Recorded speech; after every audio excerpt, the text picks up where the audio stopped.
கத்துனவாப்பா knowledge போயிட்டு வாப்பா college கத்துனவாப்பா knowledge. யாரா அந்த அமிதாப் மாமா?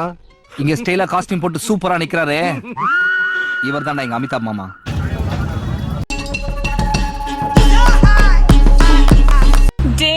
என்னடா பண்றீங்க? அக்காவை மறந்துட்டு தலைகீழ ஆடுறீங்களாடா?